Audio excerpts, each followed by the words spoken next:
Thank you, Norman. That was beautiful. Okay, so as Jill so beautifully set the foundation, actually Brenda did, it's wonderful when we let go, when we truly do surrender. And the synchronicity of spirit just blends in as it did this morning, because I don't know what the practitioner is going to read, really. I don't know what Reverend Jill is going to say, but Spirit does. So we let go and we let it take over. And so today, our month is for me anyway, Reverend Patty Augustino will be doing the talk next week. But so I'm finishing up the Master's Program in Spirituality today. And I'm not giving out certificates like I said I would, because so many people aren't here who are in service for the fundraiser this afternoon, this morning, that I thought that wouldn't be really fair. So we don't need a certificate. We don't need a degree. We just need to live this stuff. That's all we need to do. And we don't even need the need.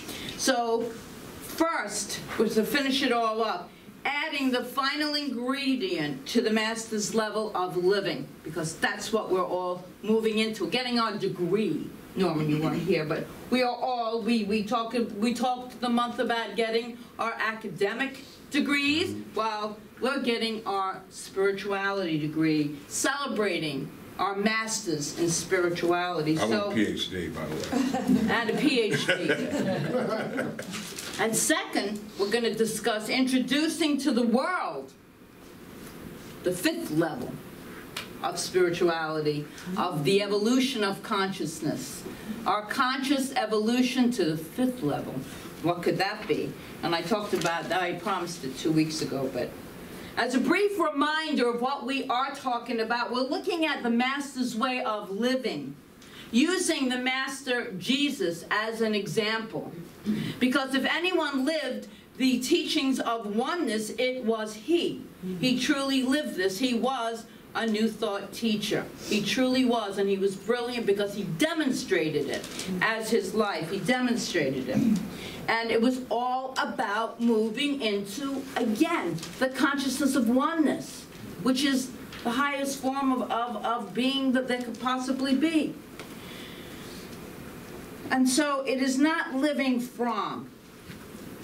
These are the different stages of consciousness. It's not living from the why me stage, which is our mortal or why did this happen to me victim consciousness. Second stage was nor is it living from the by me, which is when we move into that metaphysical, as metaphysicians, as we learn how to use the law. We talk about the law of attraction class, but we're using the law whether we know it or not.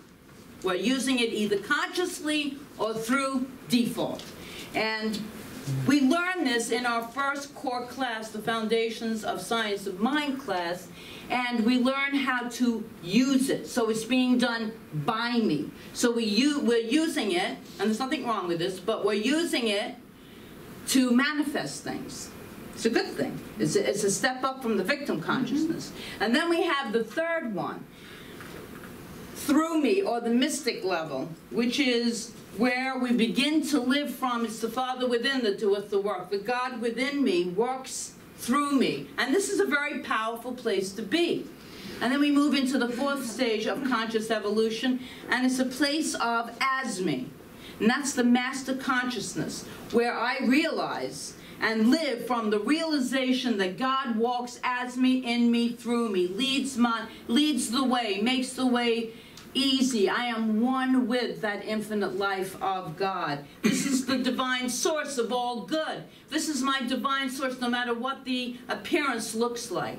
I am of this divine substance that is God. It is my true self. That's the 4th, the Master's level. And we talk about the final ingredient in the Master level. Let's talk about this, of Master level living. And so I'm going to quote Thomas Merton, who was an American Catholic monk and mystic, and he once said, "The spiritual life is first of all a life, It is not merely something to be known and studied. It is to be lived. We've been talking about that, to live the spiritual principles. We cannot hear it enough. I can say it every single Sunday, and I can't hear it enough because it is such a great reminder for me. So the master level living means looking at day-to-day experiences in a different light, a different way. How so? Well, that's the final ingredient, the final for this whole series. And we take the cue again from the master teacher who said, judge not by appearance, but judge by righteous judgment. And so what does that mean exactly? What does it mean exactly? When we are judging by appearances, we are looking at the condition we don't like and we say it is bad. We all do this. Be it a diagnosis, a relationship that is challenging, a work experience that is tough, or an economical situation which we can't quite see our way through. And so we all go in and out of all of these different, I love the whole t-shirt thing. I want a t-shirt like that. Did you make that, Jill? I had it made, yeah. Yeah, I would like one too, please. Okay, so she had a t-shirt for the video that had the ego voice and a person here, and an ego voice and spirit voice. And so we're hearing two different voices. And so it's to move into deciphering which is the one we're going to follow and what does it sound like? How do we know the difference? And that comes through our spiritual practices, our meditation. And as I said a couple of times this month, through, okay, don't listen to one voice, listen to the other, and you're going to find out which one works. And that way, you get to learn which is the spiritual voice, the divine voice, the God voice within you. So, if God is present everywhere, we say this, God is omnipresent, and we believe that is true, and have tried to, we've been talking about that for several times this month. And actually, that's what we talk about all of the time. Even in the midst of what I am not liking, this is our challenge, and is it a challenge? Even in the midst of what we are not liking, of what we don't want, even in the midst of that which I don't want, God is present. And that means good is present. Even in the midst of the things that take place in our lives and we complain about, to know at that same time that there is a power for good that is present there until we can actually get to the point where we don't complain. I have not reached that point yet, but I am absolutely working on it. I really am, you know. It's just the ego, like Jill said, the ego is very strong. It's got a really loud voice for us to listen to. But the righteous judgment is right thinking. It's when we're in alignment with the source energy. When we're in alignment and really clearly know that I of myself can do nothing, and this is the voice that is pulling me into this decision, and we follow it. That is living in truth. That is living in righteousness. That, to me, is what righteousness truly means. I judge not by appearance, but by this indwelling voice that does not recognize any condition. It truly doesn't. Ernest Holmes wrote in Science of Mind, during the process of life, many things may happen that appear to be destructive. We may pass through good fortune and bad. But if we come to the point where we are not disturbed by things, we have found the secret, really. If, as Jesus said, we judge not according to appearances, but judge righteous judgment. And Holmes says, if I repeat, we can judge in this manner, out of any chaos, we can produce harmony. And that is so true. Not judging the situation. Wow. It's a big, huge, because we have opinions about everything. And our opinions are right. They're not wrong, because they're our opinions. The master level living is an opportunity for me to claim the good even though I don't see it yet. Just that faith and believing that God is good, and that good is mine right here, right now. And that good is a capital G. It means it's divine. Holmes also wrote this: let us learn to see as God must, with a perfect vision. Let us seek the good and true and believe in them with our whole heart, even though everyone we meet is filled with suffering and limitation appears at all sides. We cannot afford to believe in imperfection, he writes, for a single second. To do so is to doubt God. It is to believe in a power apart from God, to believe in another creator. So let us daily say to ourselves, and I really love this affirmation of Holmes, perfect God within me, perfect life within me, which is God, come forth into expression through me as that which I am. Lead me ever into paths of perfection and cause me to see only the good. And these lines have been a meditation for many people. A very famous quote from Holmes for a lot of years. And I used to think that caused me to see only good meant to only focus on the good that I see around me. You know, keep the best and bless the rest.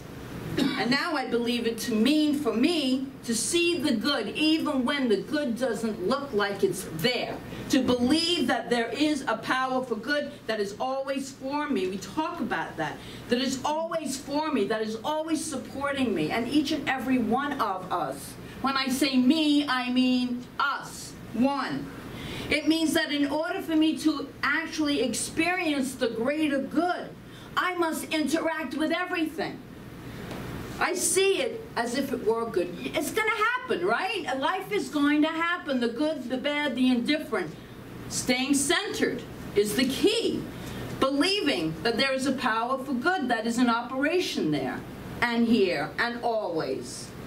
That's our task. We sometimes say it's all God, so it's all good. I say it all the time. But sometimes we say it more as wishful thinking than as truth. Right? Oh, so good, so God, so good, so God. When is it going to pass? I can't believe I'm going through this. You know, that kind of a thing. When I'm living at the master level, and we go in and out of all of these stages, I say those words as a proclamation of truth. That's a little bit different. A proclamation of truth and actually believe it. Believe that it's all good because it's all God. Emma Curtis Hopkins was big, as most of you that have read her know. Good and God, synonymous, interchangeable. Good is God and God is good. So how do we practice this? How do we really practice? To start off with, we become a voice for the good. We become a voice for the good. We don't become a voice for what's wrong. Don't be a voice for how awful it is. Don't be a voice for fear, spreading it through the family, through the workplace, through our talk, chatter, chatter, chatter. We're being a voice for that which we don't want to see made manifest. So rather be in a place where you are a voice for good. For good, you're good, all good. A voice for hope, a voice for praise, a voice for the peace and harmony, even when it doesn't look like it. Go right back to center. I've been doing that for quite a while now, building up to this fundraiser. It was a great, more than being an incredible event that's beyond your expectation. Beyond that, it is. It's so good. Oh my God. You don't even know, senators, congressmen, all these people coming, you know, proclamations from the Senate floor or one of those political places. I mean, all kinds of stuff. Dr. Pandit's being honored. But anyway, I digress. Be a voice. Be a voice for the praise of the good that's in our lives. So even in the midst of all of this stuff that was going on. And if you've ever worked closely with people on a project, you know that the egos flare up. So what a great place to practice, to really practice, to keep going back to. Try that on. I know it really works, and prayer really works. And notice what happens in your life. How, when you're not in that whole judgment stage, and that's victim consciousness, the lowest level, how when we raise ourselves up, we feel so much better, and everything works so much in a much smoother flow. It's all about the flow. So we move into the good, and our awareness of it just amplifies. It really does. And we interact with the good as we recognize it. And as we do recognize it, more good is revealed. What we focus on grows, always. When we speak of the good gets larger. It gets more visible. It gets wider. It gets greater. And the good that before we could even recognize the good, it becomes clear and it becomes recognizable, visible. We can actually feel and see that which was not there a moment ago when we focus on that good. And that's the master level of living. And so that's what we continuously are being called to do, no matter what the situation is, no matter what it is.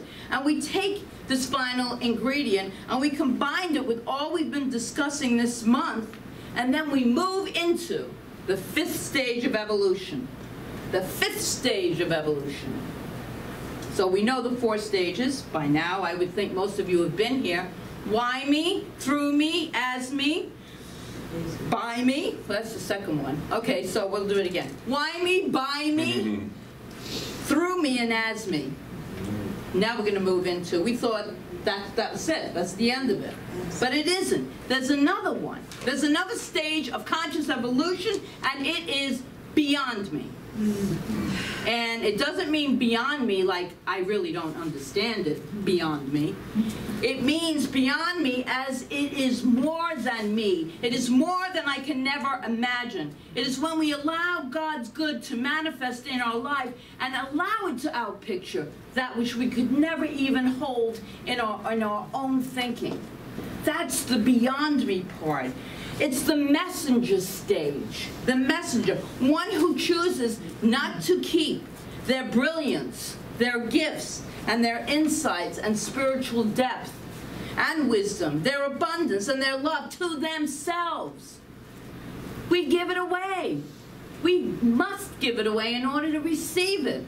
Perfect, Jill. We have to learn to receive as we give. It is all part of that law of circulation.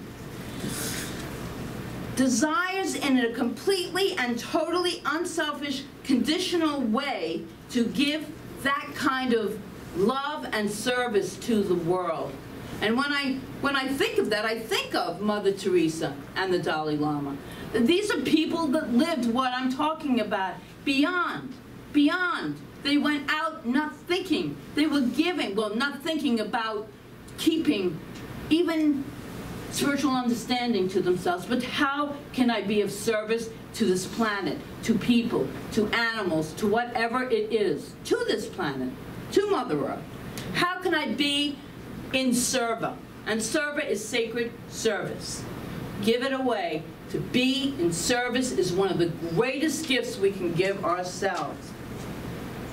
Dennis Merritt Jones, in his book, The Art of Being, said, "Make no mistake about it, service is not something you do only in your spare time.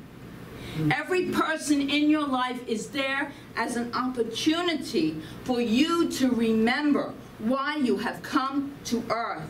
Every person, every event, every circumstance, every encounter offers you a gift. Yet another chance to love, serve, and remember to love. That's why you are here." And I love this note from the universe. You know, I quote them sometimes. You get them on your computer. TUT.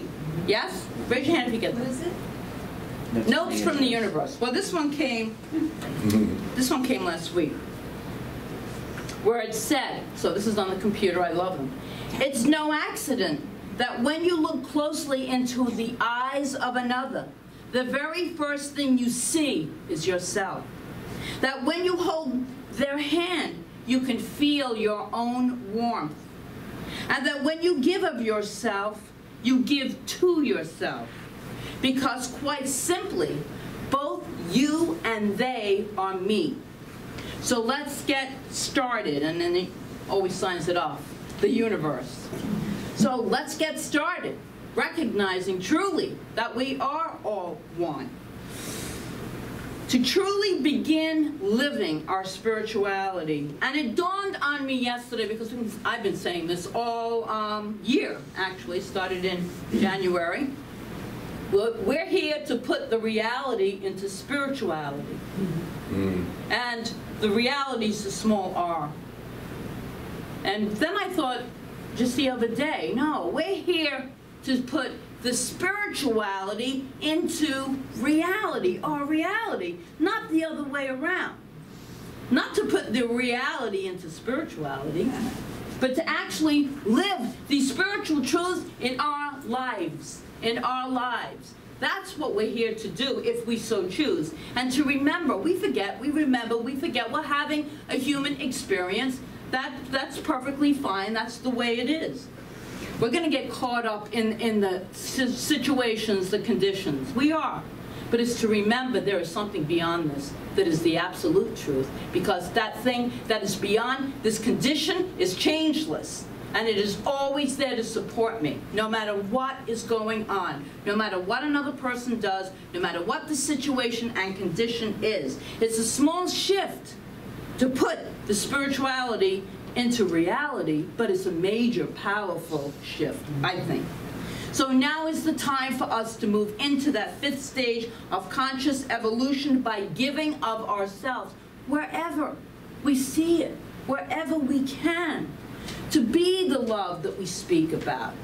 More and more often, incorporating it into our lives, to be the difference that we wish to experience in our world, and by living these teachings of oneness, truly living these teachings as best we can. And so I want to finish this with a short prayer. So let's just take a breath together as we move into that perfect idea, perfect God, perfect idea, perfect life of oneness. Knowing that each and every person here is a beautiful expression of this oneness. The one life. And with our eyes closed, we can truly feel the oneness that's in this room, because we are not using our sight. We are using the faculty of feeling, of imagination, of being. We're just being. And what we are feeling is the power of something so much greater than ourselves. It is the infinite love that is unconditional of this divine mind that we feel. This peace that passeth all human understanding. This harmony, this joy, this limitlessness, this expansive state of being. Knowing that spirit is limitless potentiality, infinite perfection, and good, loving good. And that is the truth of each and every person. Each one expressing at that level of understanding this great knowledge, this great insight, this great truth that we are one with all that is. As much as our thinking and our feeling might cause us to believe we are separate, we are not. We are abundant. There is no lack of limitation in infinite mind. So our thinking goes to God as my source and supply.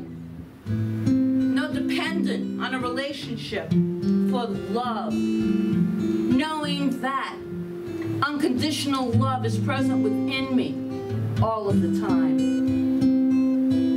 No looking to a job or a career as a source of fulfillment when I know that success is a principle and a truth in the mind of the divine, and therefore I, being of this nature of good, am filled with success and fulfillment. My life is fulfilled. I give such gratitude for this movement of consciousness that's in this room. I can palpably feel this consciousness in this room, this peace, this love, this acceptance, this oneness, this infinite love and good. It's all here within each and every one. I give thanks for that. I give thanks for the good that is yet to unfold in each and everyone's life, in every kind of form. I know it is taking place because I'm claiming it right here, right now. And knowing this word is complete, I release this word into that perfect, intelligent law of infinite mind. Takes this word and brings the most glorious manifestation into the situations, the conditions, the lives of each and every person here. I give thanks for that. I give thanks for all of it. Because I know truly it is all good. It is all God.